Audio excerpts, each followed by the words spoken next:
he's talking, bring him up by himself. Yeah, look, we're already live. You're already messing up the intro. I was supposed to come in hot. We are live with another episode of Comedians of Entre.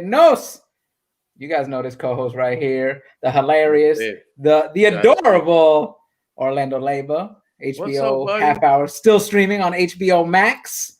Yeah, man, getting it. How are you, man? I missed you. I haven't seen you in 2 weeks. Well, we took a week off because we had the month-long election. Yeah, and then I think prior week I was working, and then I called in. You were working? It was very embarrassing. I was out in the streets of California, but man, hey, off top, man, sorry that your dude lost. You know what I'm saying? I'm sorry about the election. You know what I'm saying? Like, I'm just glad it's done. Yeah, it's not done, but that part is done. I did an event on Thursday. It was a Zoom event, and I saw this husband and wife. The wife was like looking at me as I'm doing the comedy on the Zoom, and the husband. And I was like, "What are you watching, dude? There's no game on." He's like, "Election." I was like, and that was half the crowd just not paying attention to me, looking past me, watching the coverage. And I was like, "Oh man, come on!" Like, you as a comedian, you can't be that kind of coverage. You can't be a playoff game, or back in the day, it used to be boxing matches. I remember when like Tyson, De La Hoya, like at their peak, if a big fight was on, there was nobody at the clubs. Yeah.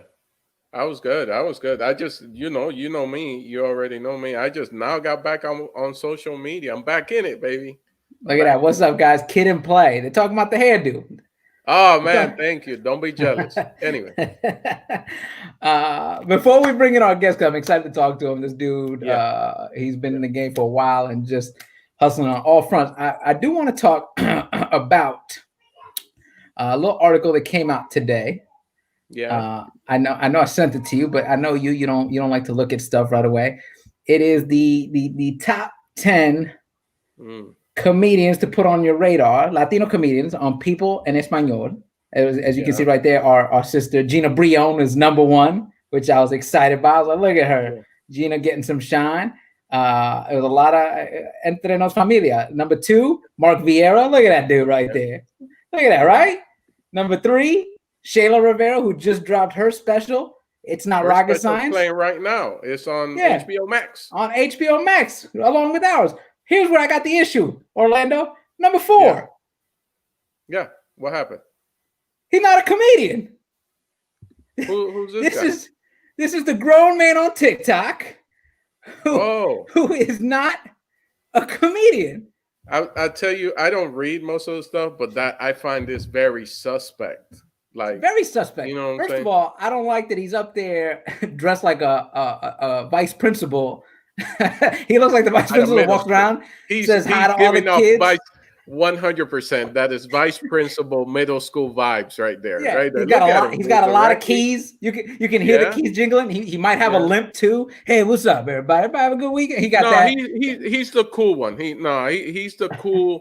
He's like, yo, like I smoked weed, like he said that, but don't do drugs, kids. Like he'll say slick shit like that. Not that he's ever done drugs. I don't know if Edwin Licona, a grown man on TikTok, has ever done drugs, but somebody in the chat just says he looks like a Chad. He does. Yeah. he looks like the dude that he gives you secrets on your taxes at H&R Block. Like, listen, man, I'm not supposed to say this, but if you he'll try to convince you to he'll try to convince you to claim your nephew because you guys have the same last name. Bro, your brother already maxed out. You could borrow one of his kids. Yeah, and he definitely looks like that. He's there.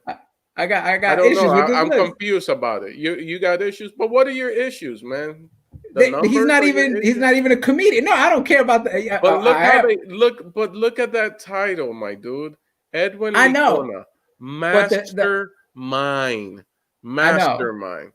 But the article. I don't know if the quote came directly from him, but Yeah, no, but even that, like, doesn't that infuriate you that he's a mastermind and we were just comedians? It wasn't like master of laughter.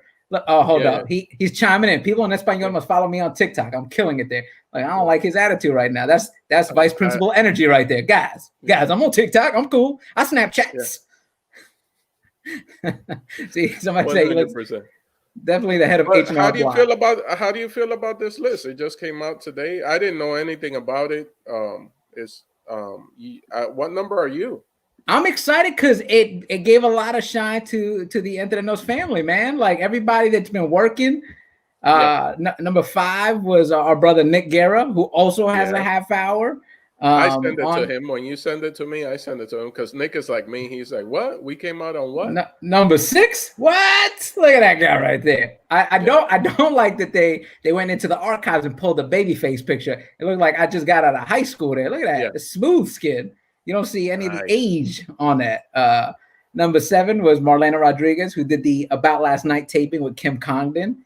Rock star writer. She's been on Silicon Valley. Like, just great credits. Go check her out. Number 8. Number 8, we know this guy. Yeah. We know this guy. Yeah. Orlando Leyva, adorable. This picture, the picture makes me a little bit sad though, because that's the Ice House, and boy, do I miss the Ice House. Ice House in Pasadena, one of the best clubs in Los Angeles, along with the Haha, which the Haha, by the way, has reopened now. They're serving food. Serving food. So and watching sports. If you're in the Los Angeles area, North Hollywood, make sure you order from the Haha Cafe. Yeah. Number 9. We've got Jerry Garcia, who was got his half hour, and he got nominated for an Imagen. And actually, he's good friends with our guest today. Yeah. And then number 10 is our sister, Ida Rodriguez. Yeah. I feel like they should have labeled this. It should have been top 10 comics on Entre on HBO Max. Yeah. You know what I'm saying? Or top 9 comics and mastermind Edwin Licona. Yeah. And opportunist. Top 10 comics. No. Top 10 comics picked by Edwin Licona. Edwin's demanding a recount. He's number 4. What is he even talking about? I'm demanding a recount. He needs to be dropped down to 11th. Nah, he should have been number 1, but I don't care. I'm just happy. I'm happy that we're all getting the shine. I'm happy we're all getting the shine. Yeah. But dude, can you talk about my background? I put in work today, dude. I know. I see you got a little plant. You look like you're at a Holiday Inn at a tropical location. I'm vibing right now. So I like it. My favorite plant. This is Charlene Theron. You know. She got a name. Yeah. All my plants got names. You know who else had plants that had names was Harvey Weinstein. He had plants that had names. No, nothing on that joke. That was a swing and a miss. That's why I'm 6. I'm not in the top 3. No, that's I don't know. I think you're comparing me. No. I'm just no, that's what you're alleging. You know what I'm saying? I get it. You're still bitter that your guy lost in the election. You know what I'm saying? I understand. Not every, I still love you, dude, no matter what. Listen, I don't like the energy you bring into this, but you can't knock this smile down because I'm excited. Our guest today. I'm super excited. This is big. We haven't had a big guest in a while, and out of nowhere, boom, we knock it out of the park. And by we, I mean you guys. I just sit here in color. Yeah, there you go. This guy, not only a comedian, because the more I started researching him, like he is the definition of a true Renaissance man, music, podcast, touring, comedy, like just everything he does. And look, you guys know him, hilarious. Give it up for Chingo Bling. What up? Hey, it's your boy Chingo Bling with the Big Tamarindo, the Ghetto Vaquero, el Rey de 4-Plate, of Versace Mariachi, the Masa Messiah, the Tamale Kingpin. Greetings and blessings, my brothers. I'm gonna tell you now. I think me and Orlando have to work on our intros. That's I don't know. He gave us everything. He gave us blood type, PIN numbers, everything, bank accounts, everything. we need to step it up. We need to step it up. Yeah. Chingo, man, how are you, man? How's everything going during this pandemic? Oh man, great. You know how we roll, man. We roll with the punches, and we find a bright side. So, hey, I've been needing to diversify my portfolio, and COVID forced me to do just that. Yeah. Yes. No, that dude, I love the attitude. For some reason, sorry to jump in really quick. For some reason, I'm not really worried about your financial situation stopping during COVID. Because you are the ultimate entrepreneur. I can take it back. Eric is going to take it where you are now, but I personally, let's go back to the 2000s, where I happen to be from Miami, Florida. So I also saw what you did because your energy infected Miami. It was kind of like all the Latinos got behind you, like as normal Latinos do, Latino X, Afro Latino, whatever we want to call ourselves now. But I remember it was at one point it was you and Pitbull, and you guys are also friends. Pitbull and you are also friends. So it was like, dude, just seeing the music thing. So ultimate entrepreneur, soul tamales, music, acting, and then you jump into. Take it away, Eric. Where is he now? What is he's at comedy? But no, I do want to get to that journey because I found it very interesting. You started in music. No, yeah. Right? So yeah. Well, hey, you said sold. That it's not in the past tense. Shh. So to give you the quick story. When I graduated from college, I was doing like DJing and college radio, public radio. By the way, I feel like we should have air horns there anytime Latino graduated college because everybody else, the stereotype, we don't. Right there, that's amazing right there. Yeah. I dropped out. So. yeah. So initially, my initial goal in life, because nobody was hiring me with my liberal arts marketing degree. So my thing was to get into stand-up. I went and met up with Juan Villarreal from Houston. He's an OG from out here. Throughout the 90s, he was on BET, Comic View, and all that type of stuff. So I went to one of his gigs. I tried to get some advice and some guidance. But at the same time, my music stuff, my parodies, my mixtapes, my underground raps started spreading. So I had to put stand-up on the back burner. And eventually, I got the courage to get on stage and pursue that dream. And I was bit and addicted. It just, it took over. I was like, oh my God, this is so much funner than performing music. So now you said you started in the music and you had to put the comedy on hold. What was that growing up? Was that your thing? Like you wanted to do music? Because like, I feel like anytime you talk to people, it's like, I'm sure your parents were not pleased. They were like, oh no, this is what you got to do, mijo. Like my mom was like, arts, what's wrong with you? You're doing something that is concrete and it's stable. And then I was like, I'm doing stand-up. She's like, I disown you. So growing up, was music like what you wanted to pursue? Well, I always like show business and entertainment. And like Orlando said, just an entrepreneur at heart. But my parents, they're immigrants from Mexico. So they were kind of like, you want to do what? Because we live in Houston, we're considered a flyover state, even though we're the most diverse city in America. We're the fourth largest city, and we're just very independent minded. And I didn't grow up in New York or LA where you have all these record companies where, people hang out outside on the sidewalk with their demo tape waiting to see a celebrity or an A&R. We had no choice but to make copies and get it out the mud and come up with a system and a strategy. And shout out to all the OGs before me who we already knew that you have to own your masters, and we already knew about intellectual property and things like that. So anyway, my parents didn't get it, but I told my mom, I said, hey, just let me get a year. I feel like there's some promise. I got some opportunities coming up, and if it doesn't really show any progress after the year, then I'll go and fill out a whole bunch of applications and all that. Dude, I feel like that is the same deal I made my mother. I stopped going to school because I was like, I'm going to do stand-up. And it was that, like, listen, just give me 1 year. Let's see what happens. Which, by the way, looking back now and knowing the time I put into comedy, I'm like, that's a very ballsy move to make. Because in a year, you could still be at open mics not doing anything. You know, like, yeah, and that's the thing too, man. Is like, it just really all depends, you know. For example, when I did my first Netflix special, which we still own, we licensed it to Netflix. I technically was not ready for that. I was very green. I tell people all the time, they're like, "Hey, man, I thought it was really funny." I'm like, I mean, it was good. Don't get me wrong. I had a lot of support around me, but the opportunity came. I said no for a little while. I turned it down, and then I was like, you know what? Let's just give it a shot.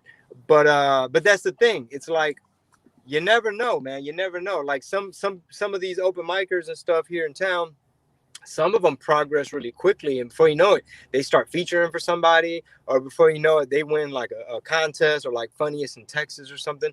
So it does happen, you know. So I don't encourage. But I'm gonna cut you off because I don't want you just go real smooth over that.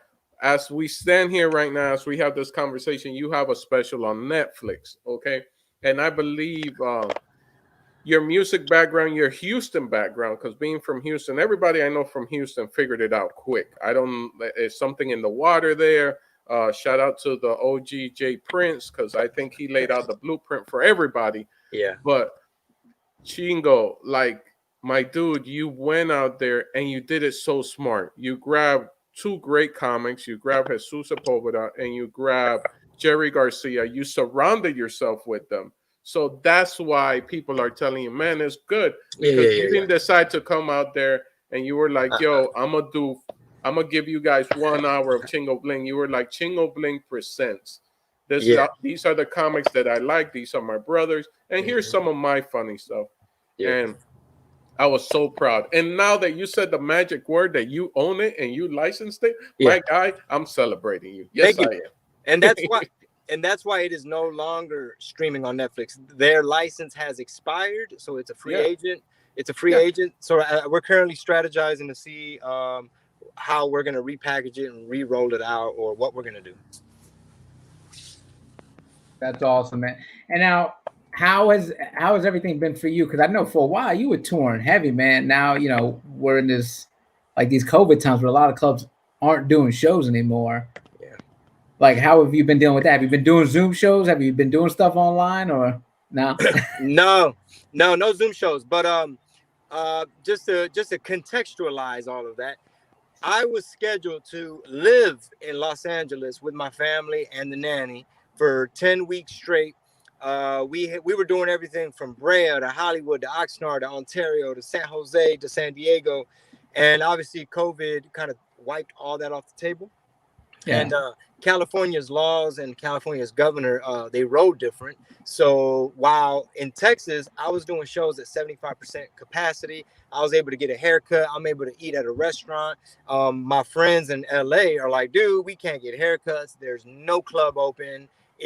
And then, my wife who manages me, she's talking to the clubs in the LA area. And they're like, hey, we're still at 25%. And I'm like, man, we're not going to fly out there. And you know what I'm saying?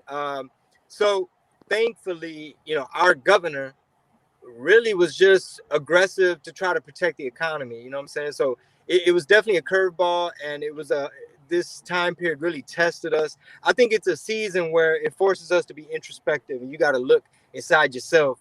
And it was a challenge. I'm not gonna lie, man. It was definitely a mental. It'll test you. Yes, I was seeing you guys. I was actually seeing you, follow you online, and I was seeing, and I also saw like Jerry and Jesus out there, and seeing you guys perform, and saw you performing, and like, but then the comic in me, I'm looking right past you, and I'm looking at the audience, and there were no masks and nothing, and I was just like, oh man, this is some scary stuff. Our last show, I did a show with Eric. We did a show at the what's it called, Eric? At the Kennedy Center. At the Kennedy Center. And then after it, we had that magical moment where it had never happened there, where people stood, all our people stayed, and they wanted to meet us and hug us and everything, and we were just like, all right, man, gamble with our lives, let's go.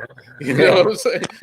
And we stuck it out. But when we were seeing you guys, I remember even myself, Edwin Licona, which is the grown man on TikTok, we were talking about it. About number four on the list. Number 4 on the list.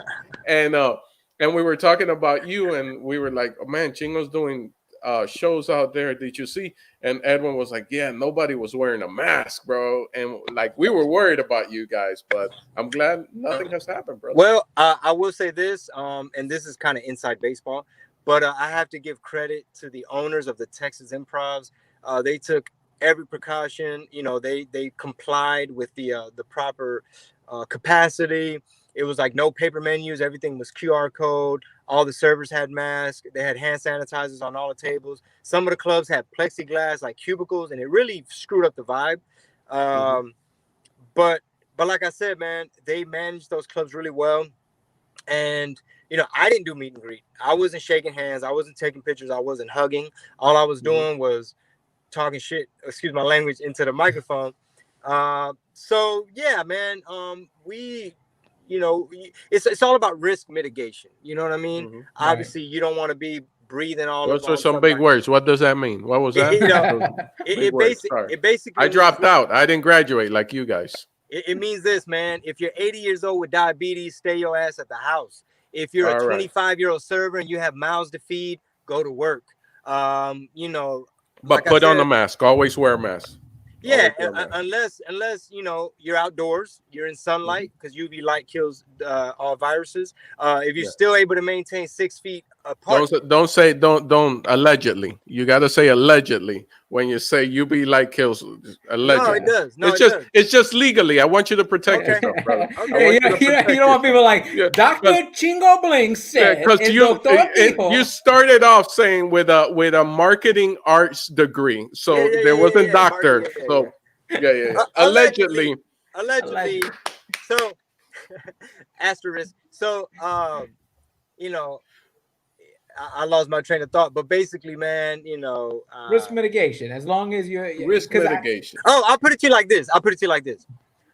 This is one thing that cracks me up. And no offense if you guys do this, but I be seeing people on social media, bro, on their profile pic on Twitter or Instagram, they got a mask on a profile pic. The profile pic is so that we can know who you are and what you're about. And you're wearing a mask on your profile pic. It's like the level of brainwashing, like, it's called virtue signaling. People just want to, like, I'm a good guy, I care about lives, and you know, we all got to do our part. No, but Chingo, the thing is, I don't think it's that much. I'm not gonna go into that rabbit hole. Okay. But it's that some people look better with a mask on, bro. Yeah, that's true. Be legit. There's some people right now. I know, because I got certain cousins of mine, like dudes that, like, yo, their teeth are banged up. Man, I could take the hint, brother. I could take the hint. Yeah. No, you're good. I'm just saying. Orlando, name names. It's people right now killing it, you know, on the dating sites. We're married dudes. We don't got to worry about that. But there's guys killing it right now. Like, look, I care about the world, and you don't got to worry about my teeth. That girl shows up, and then too late. Too late. I understand. I get it now. See, I didn't look at it that way. Somebody could be creeping on them little hookup sites. Yeah. There you go, dude. There you go. We don't got to worry about that. Are you still touring now? Are you doing any shows? No. Right now I'm in album mode. So my next public appearance is going to be an album release party in San Antonio. But we are What are we talking about here? Are we talking about a comedy album? Are we talking about motivational speech album? What type of album, dude? Because you are the ultimate entrepreneur. I'm telling you, I keep on repeating, man. You are the ultimate entrepreneur. You just keep on reinventing yourself. What are we talking about? Where are we now? It's not an audio book. That's in the works as well. It's a rap album. So it's all music. I got Pitbull on there. I got Paul Wall on there. A whole bunch of up and coming cats out of LA. A dude named Racheton, Salvadorian. Yeah. He's on 2 tracks, and I've never met him in person. Nice. Now, nice. do you have any comedians? Do you have any comedians doing intros on the album? Do you just throwing that out there? Just yes. Shout out to my boy Midnight Castillo from Dallas. He did the intro. Oh, nice. Yeah. Fantastic. See, he just put that out there. And what producers are on it? Any producers that we might know? Yeah. Well, it's a lot of up and coming producers. just up and coming cats. My boy All Day Ray from Austin, Eric Jimenez. He does a lot of like cumbia sampling with 808s, and it's like a hybrid. So it's definitely the sound of the future. I will say that because it's Latin. It's has some trap, has some digital, and it's just a crazy hybrid menudo gumbo pozole thing happening. There you go. Did you go independent or is 100%? Did you go with a label or 100% independent? For this one, we went independent. I've dealt with labels before. I did a deal with Warner Brothers. And check this out, bro. I'm probably one of the only artists in the history of Warner Brothers that walked away with his masters. Nice. Wow. Nice. Allegedly. I don't know. We don't know all the facts. Right? A lot of people. Allegedly. There's a lot of people at Warner Brothers. Many people said. Many people have said that I. So I know everybody watching right now. We're talking about the comedy. We're talking about the music. You're sort of balancing those both worlds. But let's add another layer to it. Chingo, you've also done some acting. You were in Philly Brown. That was the first time I'd seen you. I was watching my girl Gina Rodriguez do her thing. And boom, you got a little role in that. Actually, you know what? The reason I'm in my car right now is because I'm actually driving to Dallas, Texas for a shoot. Hopefully, Texas could become the new Hollywood. Because we have a very friendly business climate, and if our governor can give some tax breaks to productions, then we anticipate no decline on the bottom line. Por favor, believe it. So, Philly Brown was a very interesting project. It ended up going to Sundance. It ended up getting picked up for distribution in the theaters. So there's a movie theater I used to work at when that I got a job as an usher, through a temp agency. So I used to sweep up popcorn in that theater, and then fast forward, I'm on the big screen. So it was a huge honor. It was a huge honor. Nice. So now, while you're making that film, do you have the sense that you guys are making something special at that moment? Because the movie, when it came out, nobody at that point, wasn't Gina Rodriguez. I think they were introducing Jenny Rivera to the English-speaking market. And when it came out, it was such a powerful movie. It kind of caught everybody by surprise. Like, wait, what is this thing? Like, while you guys are filming it on set, do you guys feel like you're doing something special? Well, yeah, man, it was independent, and I was scale. They paid me scale, brother. So it was definitely an act of love, if you know what I'm saying. but you're right, man. Like Gina was a rookie, and I recall her hustling, having to run to auditions like, hey, after this scene right here, Gina's got to go knock out she has a callback, and all the other young actors like my homegirl Chrissy Fit, she does a lot of stuff for Disney now. My homeboy, God damn, forgetting some of these names. I just had them on my podcast, man. But anyway, everybody in the crew, like Jorge, my boy Jorge, all these cats, man, we were all just babies. We're all just really young. And you just start to see like, yo, my boy got an insurance commercial, or like, yo, I saw you in this other thing. And it was definitely like summer camp. You know what I mean? Like we made a lot of friends and relationships. Edward James Olmos was there as an OG, Lou Diamond Phillips, of course, in Paz Descanse, Shayla Rivera, she did her thing. So it was fun. What was it like working with Jenny? Because Jenny, first of all, kills it in the movie. But she was one of those people, like I remember growing up, my dad would listen to, and it was like, she's at a level with the Latino market, but then to see her doing her thing in a movie, which was so new for anybody in the English speaking market. You know what's interesting is that the people that were producing the movie had no idea who Jenny Rivera was. Wow. They didn't know who Chingo Bling was. They didn't know really who Baby Bash was or anybody. What it was is the folks that put it together, they really weren't from the Latin hip hop or Latin rap or Latin music or regional Mexican scene at all. It was a couple Persian cats that had a vision, and they put their money, they got some investors, but you had a couple, E-Dub and Kool-Aid out of LA. They had a show called Pocos Pero Locos. They've always been in the scene, and when the script was circulating, they came on as like music supervisors or producers. And they were like, hey, for this role, our friend Jenny could probably kill it. She's huge, and she's big in Mexico even. And then they'd be like, hey, we got this dude in Texas that could probably do this role. And they're like, he's in Texas. Now we'll find somebody local. And they're like, you might want to let him at least try, Yeah. Right. So it was, I'll never forget, man. I just remember sharing, doing scenes with Gina and us improvising and just feeding off each other's energy and just seeing the director light up like, yo, we need more of that. Let's move on. So it was a lot of fun.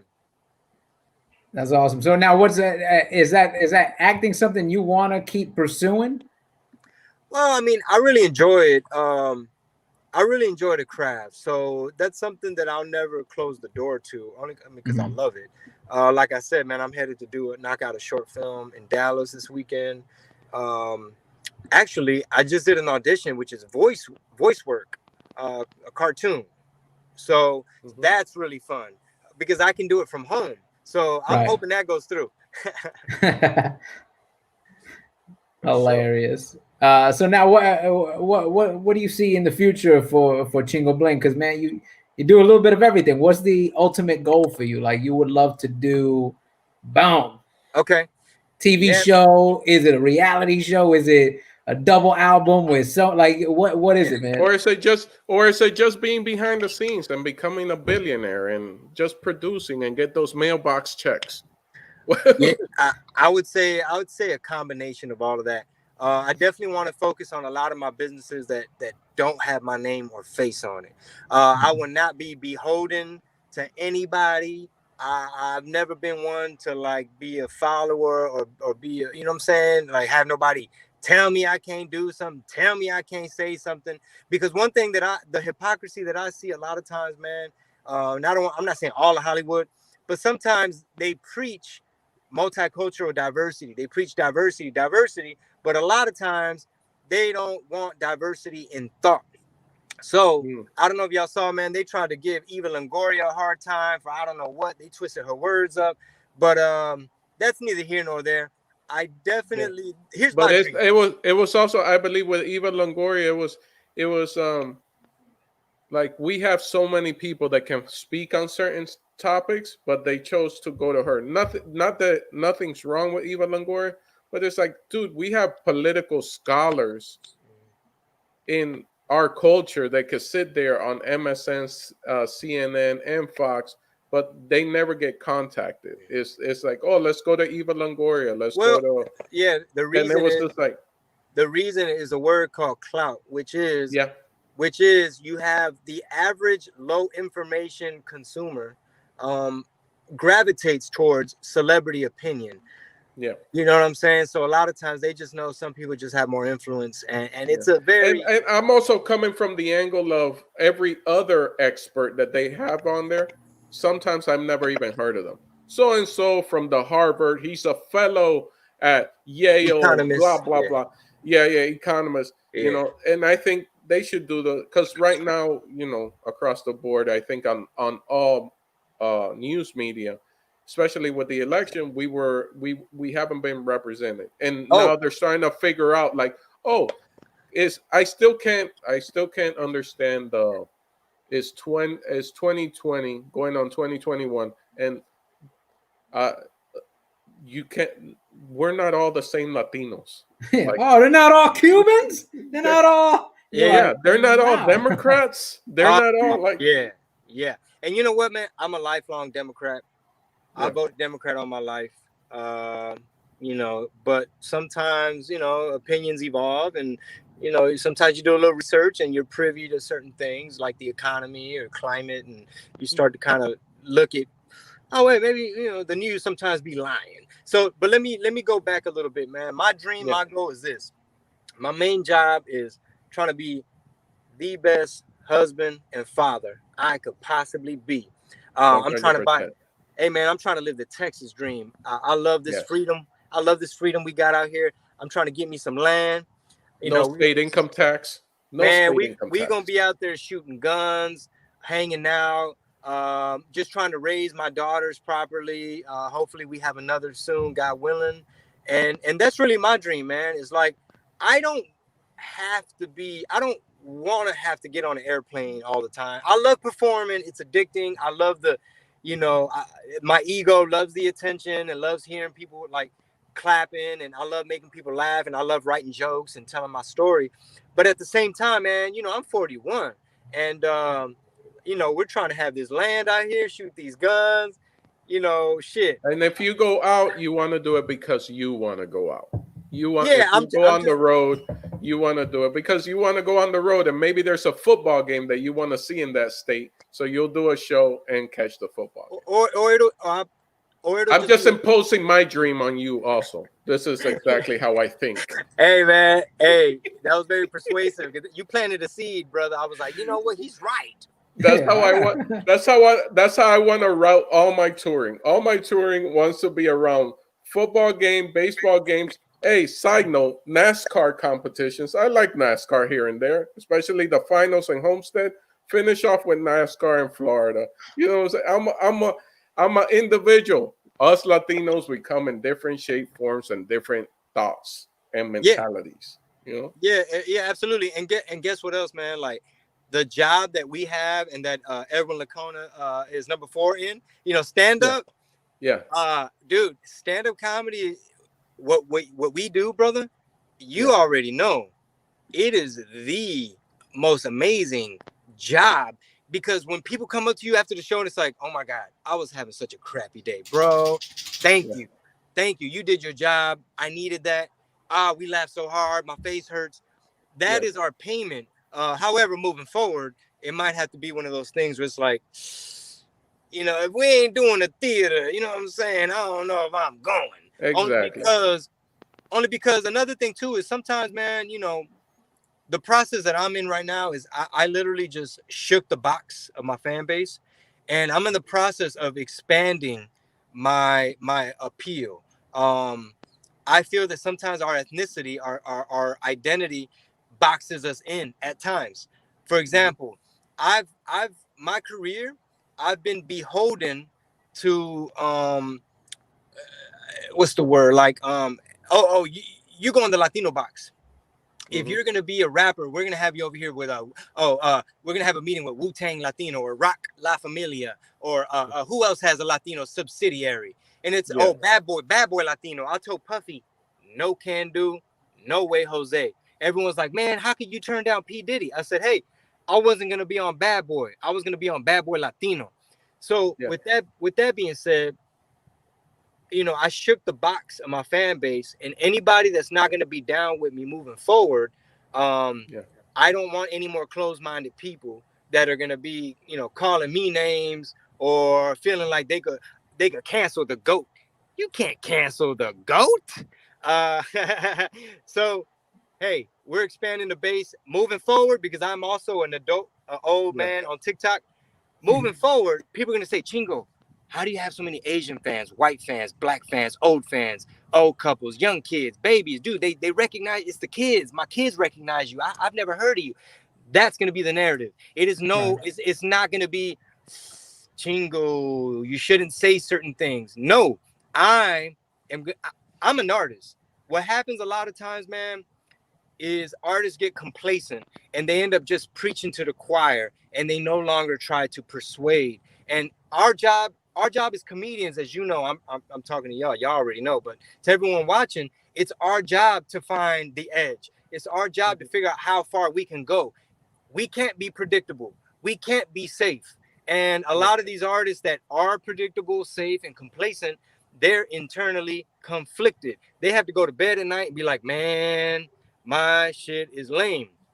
I don't want to have no week. I'd rather be out the game. If the game is fake and people don't want, you know what I'm saying, like honesty and authenticity, which I don't believe that's the case. But if allegedly, if that's where the game is going, I ain't got to be a part of the game. I'll go sit my behind down, and I'll just be behind the scenes. So I'm not gonna be beholden. Like man, like they did Eva Longoria, bro. Man, they trying to bully her, bro. Like what? It was just.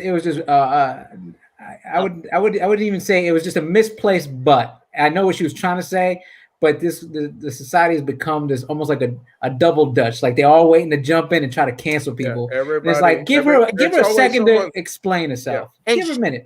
She's a Biden supporter. Yeah. I've never heard of a Biden supporter running the risk of getting canceled. Yeah. That is the safest thing in the world. Yeah. Like I'm not gonna. But that's what happens. But that's what happens. Don't make that mistake. Yeah. Everybody's on the table. Everybody's on the table. So and it goes back to Orlando's point. Is like we have these celebrities come out and speak instead of having, and not that she doesn't know her stuff. You know, because I've seen her be part of this, politics and elections and everything. But you have somebody who's an actor. You give her lines, she memorizes the lines, and boom. Now, what happens with these celebrities, if they're not used to speaking, like you and I and Orlando, we do stand-up. So we know if something falls, we know how to handle it. Heckler, boom, we know how to handle it. So when you're on live television, you're thinking a mile a minute, and she just accidentally and then said her statement, and it became a thing of, so look, she knew what she was saying. Since we're on the subject, I'm so happy that Kevin Hart had to remind the Oscars and remind Hollywood and remind people that, hey, we're allowed to evolve. Sometimes as comedians, we tweet stupid stuff. And sometimes when you're young, you do stupid stuff. And we can't all be walking on eggshells. I'm from Texas. I refuse. You know what I'm saying? I answer to the man upstairs. I don't bend to the mob. And I'm really disgusted, bro, with like you said, we've given too much power to the mob. Like, I mean, it all started with PC. It all started with politically correct. And then the culture kept changing. Do you guys recall when Cat Williams was accused of an anti-Mexican rant? Do you guys recall that? No, dude. No? Every day there's something new. With Cat, it was way too much. But I recall hearing something. Okay. Expand, my brother. Expand on it. I'll give you my perspective. So when he did that, I was in a stand-up comic. And everyone was like, Chingo, you got to say something. You got to say F Cat Williams. And I'm like, no, I hung out with Cat Williams. I met him before. And he's very curious about our culture. And it was all love. And what I believe it was labeled as an anti-Mexican rant in order to get clicks. Because now people get paid off of hate. You cut out the context. You get the clickbait. You get the clout. And now there's money. There's profit. There's an incentive. So what it was is Cat Williams was handling a heckler. He was just roasting a dude in the crowd who happened to be Mexican, maybe Native American, I don't know. But I'm glad he didn't apologize either.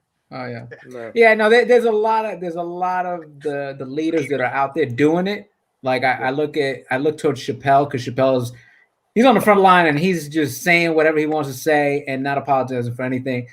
People forget that stand-up comedy was a place. You would go to the comedy clubs to hear the thoughts you had in your head. You would go and hear the thoughts that comedians had. They're not fully formed. Again, like Orlando said, some of us dropped out of school. Some of us aren't doctors. But these are the thoughts we have. That was no. But I'm just saying that's what comedy is. It's us formulating an opinion. It may not be a popular opinion.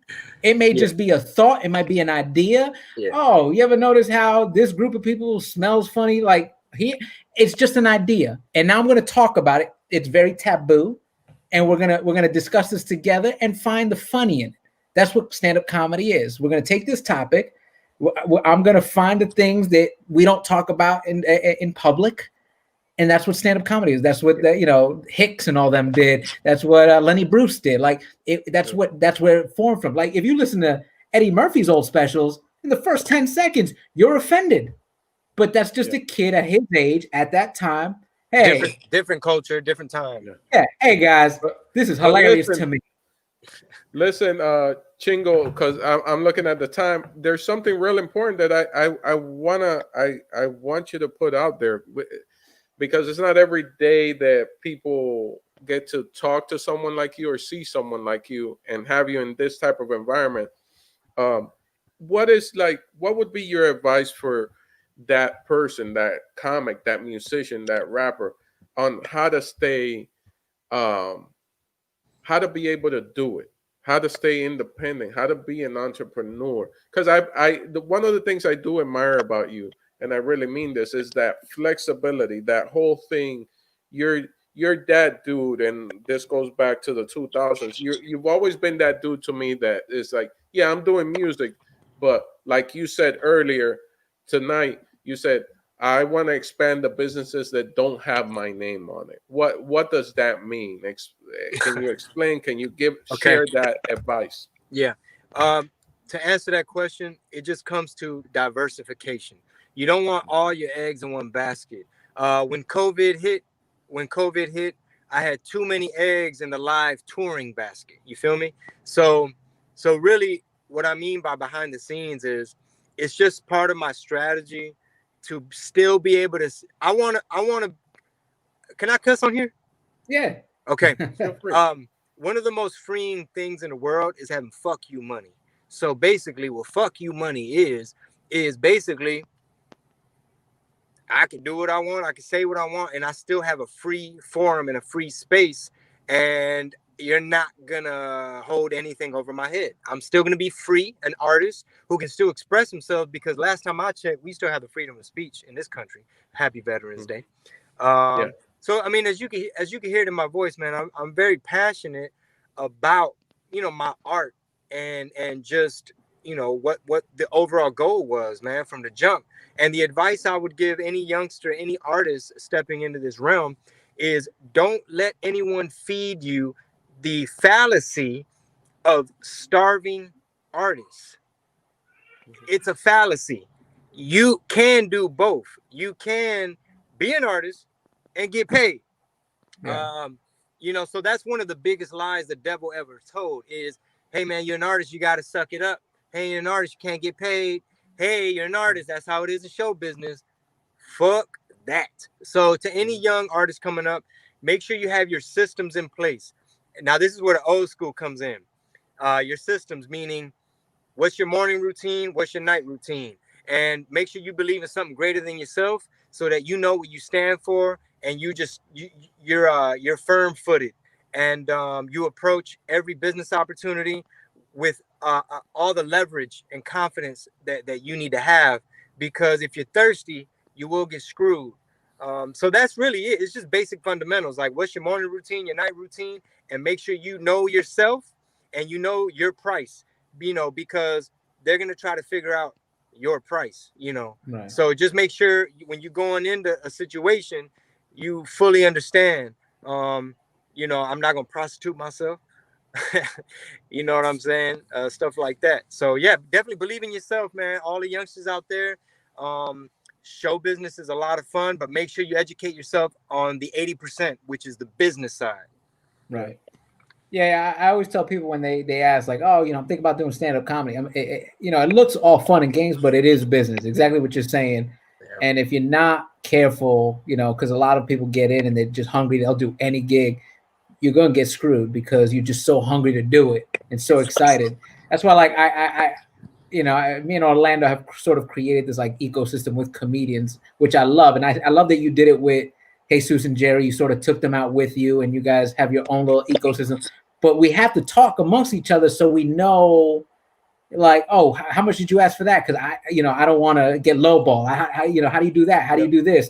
And I love that. And putting people onto game. You're one of those dudes I know, Chingo, that I can go to and I'll be like, yo, man, I got. Let's talk hip hop shit, but I'm like, oh, I got like 30 stacks. What do you think? I should open a barbershop? And you'll probably be like, yeah, open a barbershop. That's, what I'm saying? You don't got to report all the money. It's cash. Get an ATM machine, own it yourself. Hey, bro, allegedly. Orlando, you're Dominican? Yeah, 100%. Hey, man, if y'all don't know about Dominican barbers, bro, y'all need to step y'all need to peep game. Yeah, man.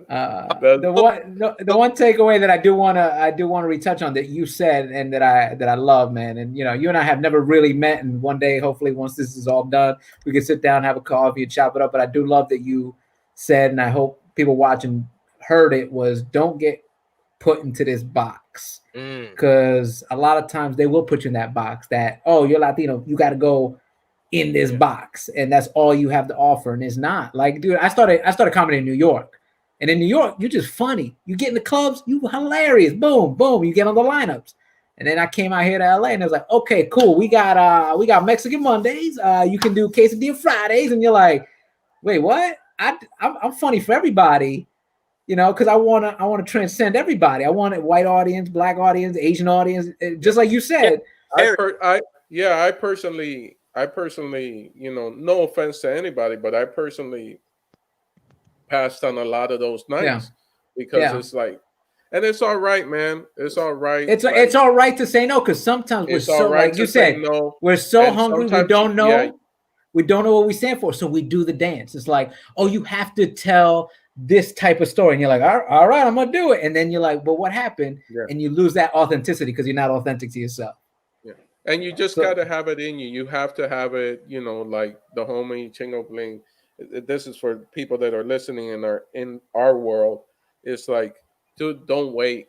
You don't wait. Grab your phone, get on TikTok, get on Instagram, build your brand. Just do it. Oh yeah. You know, have them come look for you. Stop looking for them. Oh yeah. You know, don't wait. Don't wait in the cattle call to get picked. You have to pick yourself. And like you said, Orlando, with the cell phone, it's asymmetrical warfare. We no longer, back in the Elvis days or somebody, like back in the day, you needed to somehow get a job at the TV station because they're the only ones that had cameras and they're the only ones with an antenna. They're the only ones that could broadcast. Yeah. Now we are all could broadcast. So like I said, it's asymmetrical warfare. I've been around since before MySpace. I know I'm dating myself. You know, you got the little gray right here, allegedly. But people could try to deplatform me if they want. A platform don't make me. I've been around since before Facebook, and they got a new app coming every week. So the power is in our hands. And like Eric said earlier, we need to compare notes. You feel me? So the scenario you're describing, Eric, where it's like, hey man, we need to kind of put our heads together and kind of, it's called comparing notes. And in the music business, the last thing the record labels wanted is the artist comparing notes. They didn't want to know what your percentage deal, how much you got off a ringtone, and you know, is it in perpetuity, universal, and oh, what does the option mean? What does option to renew mean? Oh, I thought only 4 albums. No, there's 3 options. That's 12 albums. Yeah. Or something as simple as with the record business, just, you know, since we come from that world, something as simple as, you know, auditing.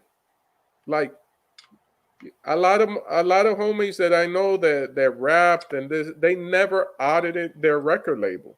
Like, well, you know, audit your record label. But you know what though, bro? You know what it is even because no one gave them that note. You know. Well, no. Honestly, it's a little bit more complex in my opinion because some of the biggest bands in the world, I don't know if it's U2 or Pearl Jam, when they would try to audit their label because of money, they were doing that Hollywood math, that creative, funny math. When they would try to audit them, it became a situation of big bank take little bank.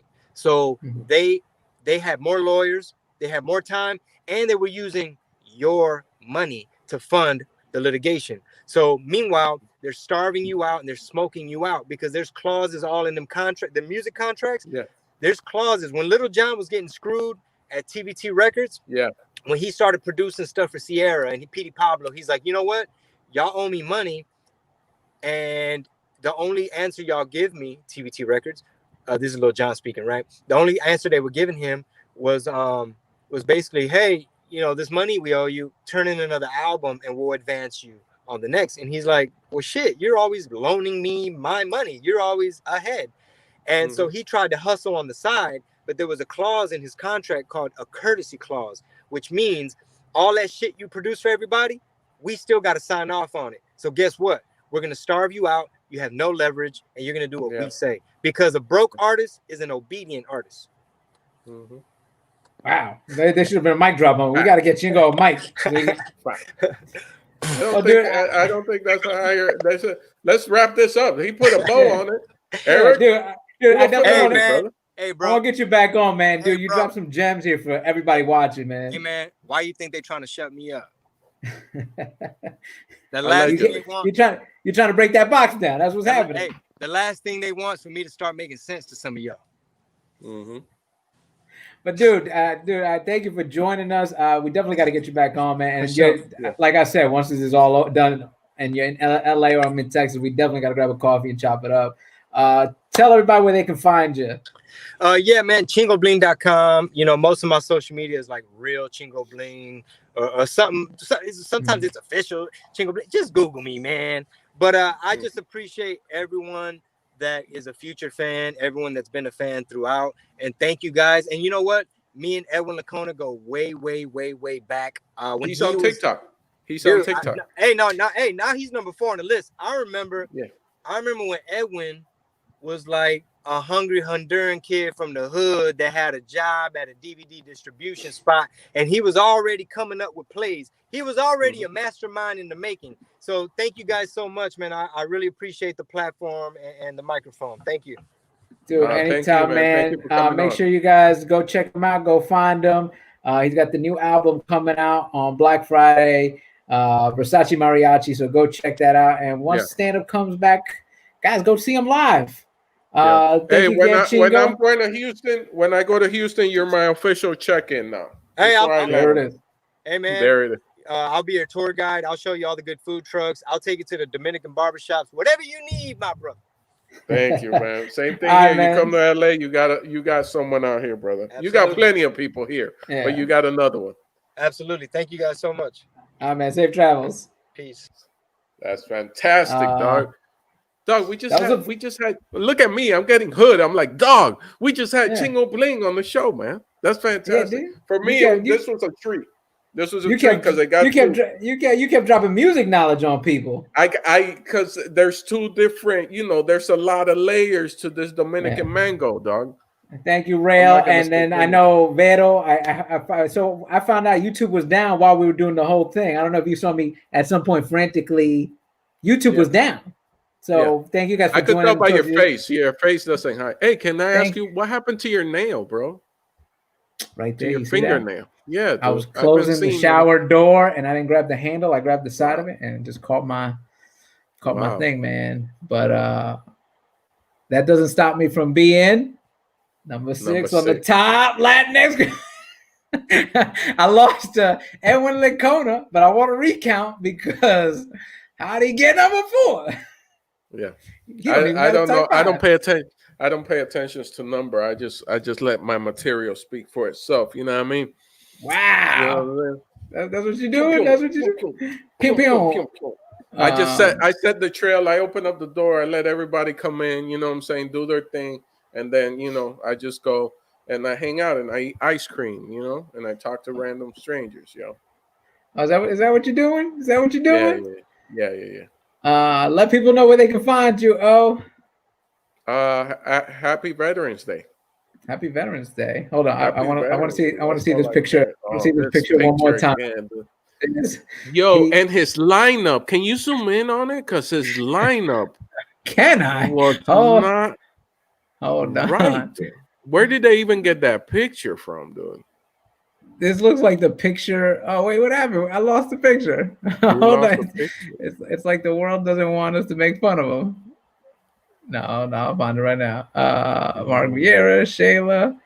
He's next. There it goes. There it goes. Look at this thing. That's good, bro. Let's zoom in one more time. Oh, there we go. There you go. There you go. Straight up junior high principal, man. Mr. Licona, bro. Mr. Licona, I forgot, you can't suspend me. My mom's gonna be angry, My mom's gonna be angry, You know what I'm saying? I can't, man. You know what I mean? All right, give me a break, man. You said you were the cool teacher. Come on, Mr. Licona. Come on. Come on, bro. You say you. He's the teacher. He's the teacher that makes the deal. All right, listen. You just read this book. All right, read this book and just write a 500-page, just a paper. Just. But I'm dyslexic. I'm dyslexic. I can't write 500 words. I'm dyslexic, He's the teacher that comes to sit down to talk to you, but he's got to spin the chair backwards. All right, listen, man. Listen, I gotta. He does this a lot. Listen, I gotta tell you. Listen, let me tell you about Orlando, why do you even come to school? Why do you even? He tries to relate to you. Listen, Orlando, I was just like you, man. Look, I'm just like you. I came. I didn't want to be. I here, had man. a rough start, you know what I'm saying? But like, you know, I'm just like you. And I was like, yo, really? Yeah. I don't know. He drives a Mustang. He drives like a fastback. You know, not a fastback. He drives like a Fox body Mustang 5.0. Right. You know what I'm saying? He looks killing like it with Vanilla Ice. Was killing it with Vanilla Ice, yo. He looks like the picture at the barbershop that no one ever picks. Like, which number you want? Not 7. No, not that one. Not number 4. Not that one. No, I'll do 7. I'll do.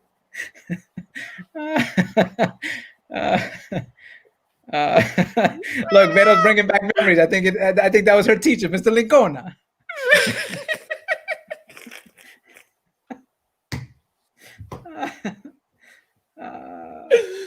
Yo, he looks like the guy you don't pick to get your hair cut. Like, it's amazing. Oh, thank you, Edwin. We see you there, dude. Yeah.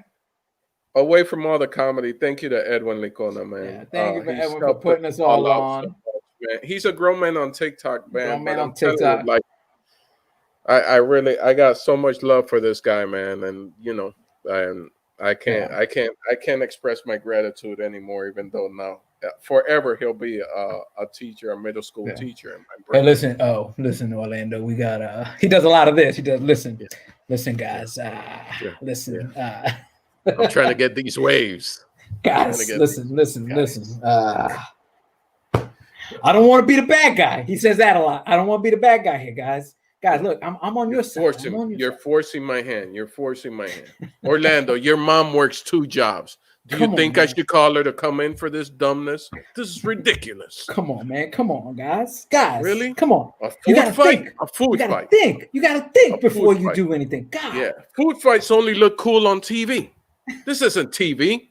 This is real life. He gets a bat. He pulls out a bat. Why do you have a bat?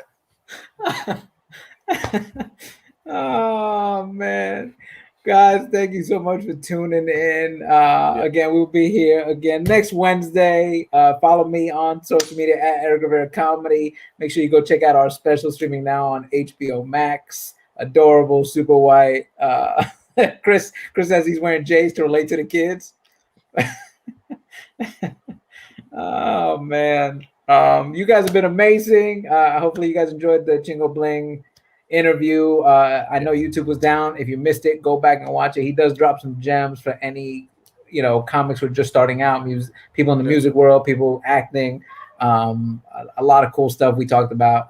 That was a well-rounded interview. Well-rounded hang. Not even interview. That was a cool hang. That's what we call our thing. So check us out next week. We are out.